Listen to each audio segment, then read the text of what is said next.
जमाई आप बोलिएगा, शोएब जमाई एक एक करके बोलेंगे। शोएब जमाई एक मिनट, मैं आऊंगा, एक मिनट, कपिल मैं आ रहा हूं। शोएब जमाई एक एक करके बोलेंगे। इसमें प्रॉब्लम क्या है भाई? अगर वहां से कहा जा रहा है, वहां से भी तो कहा जाता है 15 करोड़ वर्सेस 100 करोड़, 15 करोड़ 100 करोड़ पर भारी। कराची में क्या हो रहा है, कश्मीर में क्या हो रहा है, बांग्लादेश में क्या हो रहा है, बंगाल में क्या हो रहा है। अब वो मरने के लिए थोड़ी ना है भाई हिंदू। एकजुटता में प्रॉब्लम क्या है? एकजुटता तो होनी चाहिए, उसमें बुराई क्या है? आप लोग गाजा, मतलब मैं देखता हूं फिलिस्तीन के खिलाफ एकजुट हो जाते हैं आप लोग, फिलिस्तीन को लेकर इजराइल के खिलाफ हो जाते हैं, गाजा में कुछ होता है तो एकजुट हो जाते हैं। भाई भाइयों को मारा जा रहा है तो एकजुट होंगे, बुराई क्या है इसमें? शोएब जमाई आप बोलिए। अमन जी, मैं 2 पॉइंट में अपनी बात को पूरा कर दूंगा। जरा उम्मीद करता हूं कि आज आपके डिबेट शो में आज मैं पहली बार आपके साथ जुड़ा हूं यहाँ पे, तो थोड़ी सी इज्जत रखी जाएगी।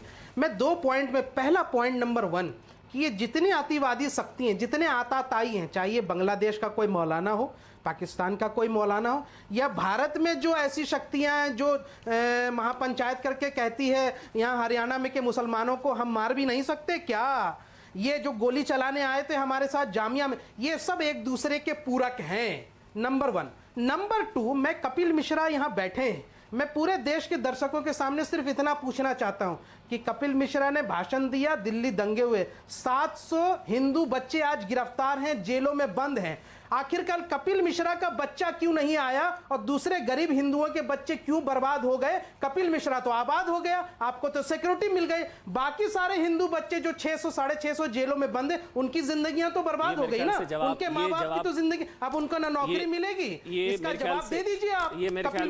कपिल मिश्रा आप जवाब दे दीजिएगा। अरे लेकिन उसके कपिल मिश्रा जवाब देंगे, कपिल मिश्रा जवाब देंगे, लेकिन उसके लिए शोएब जमाई कोर्ट का जजमेंट अगर पढ़ लेते तो शायद ये सवाल ना पूछते। कोर्ट ने कहा है कि ये पूरा प्री प्लान्ड दिल्ली राइट था, ये दंगा सुनियोजित साजिश के तहत दंगा हुआ था। एक बयान से ये कोर्ट ने कहा, माननीय न्यायालय ने कहा, ये एक बयान से दंगा हो गया, पूरी तैयारी की गई थी। बहरहाल कपिल मिश्रा आप जवाब दे दीजिए, आपको कोर्ट का जजमेंट पढ़ना चाहिए, उसके बाद सवाल पूछना चाहिए। प्रेम शुक्ला और वकार साहब मैं आ रहा हूं, पहले कपिल मिश्रा। कहा कि हम कैसे पहले कपिल मिश्रा।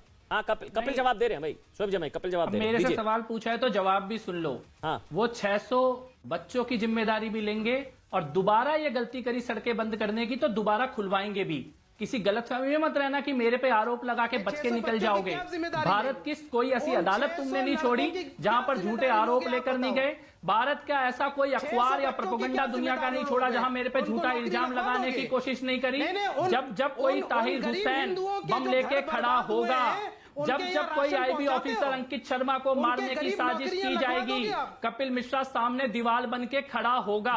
और ये गुरुग्राम की जो तुमने बात की थी, गुरुग्राम में बिल्कुल हक है, अपनी सड़कें खाली होने का हक है पूरे देश में। आप सड़कों पे कब्जा नहीं कर सकते हो आंदोलन के नाम पर, कभी नमाज के नाम पर, ये सड़कों पे कब्जा नहीं चलेगा।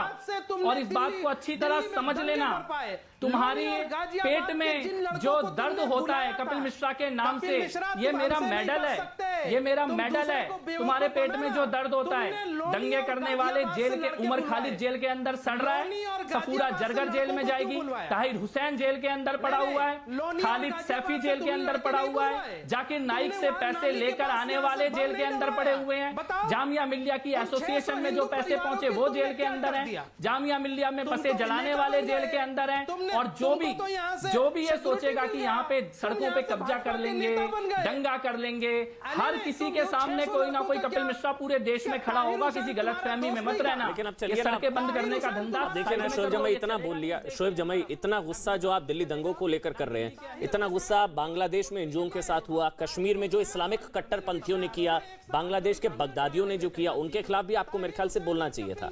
आपको एक तरफा गुस्सा नहीं होना चाहिए। इसी वन साइडेड सेकुलरिज्म की मैं बात कर रहा था। शोएब जमाई आपने बांग्लादेश, कश्मीर, बंगाल, वहां जो हो रहा है उसको लेकर भी इन कट्टरपंथियों और बगदादियों के खिलाफ भी आपको बोलना चाहिए था। एक मिनट, मेरे साथ शायद अभी नहीं जुड़े हैं मेरे ख्याल से, मैं कोशिश कर रहा हूं अब्बास सिद्दीकी पीरजादा को, मैं उनको लगातार कोशिश कर रहा हूं, वो शायद हमारे साथ जुड़ेंगे। लेकिन पहले बांग्लादेश के चीफ मिनिस्टर ने कह दिया, प्राइम मिनिस्टर ने, कि हम जो है इन लोगों को बख्शेंगे नहीं। क्या प्रधानमंत्री जी ने कहा जब मॉब लिंचिंग हो रही थी कि हम इन आतताइयों को नहीं बख्शेंगे और बख्शे नहीं जाएंगे? ये दोहरा रवैया कब तक? और बांग्लादेश तो हमको यहां से पार्ट सिखा रहा है कि आप अपने यहां माइनॉरिटीज पे जो हमले हो रहे हैं उस पर ये क्यों हो रहा है ये नौबत? क्योंकि हमारा प्रधानमंत्री कमजोर है, हमारे प्रधानमंत्री इन आतताइयों पे एक्शन लेने पे कमजोरी दिखाता है, तब ऐसे पिद्दी जैसा मुल्क बांग्लादेश को जो है हिम्मत होती है। बताइए मैं गलत कह रहा हूं क्या?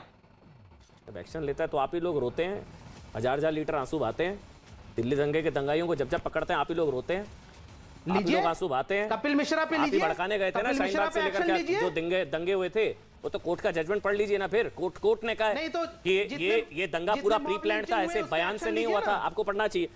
प्रेम शुक्ला ये नीमच में बम ब्लास्ट किया, उसका कौन एक्शन लेगा बताइए। आ रहा हूं शोएब जमाई। प्रेम शुक्ला, भावनाएं हाथ होंगी तो सर कलम होगा। क्लियर है भैया, भावनाएं हाथ होंगी तो सर धड़ से अलग होगा। अब आप लोग देख लीजिए भाई क्या करना है। देखिए, जो सर कलम करने की भाषा लोकतांत्रिक व्यवस्था में बोले उसको तत्काल गिरफ्तार करना चाहिए। और ममता बनर्जी ने अपने वोट बैंक का तुष्टीकरण करने की बजाय कानून का राज संस्थापित करने के लिए, संविधान का राज संस्थापित करने के लिए फुरफुरा शरीफ जो बदमाश हैं, जो आपराधिक वृत्ति के व्यक्ति हैं, जिन्होंने आपराधिक कृत्य किया है, उनको तत्काल गिरफ्तार करना चाहिए, बिना सोचे, बिना समय गंवाए।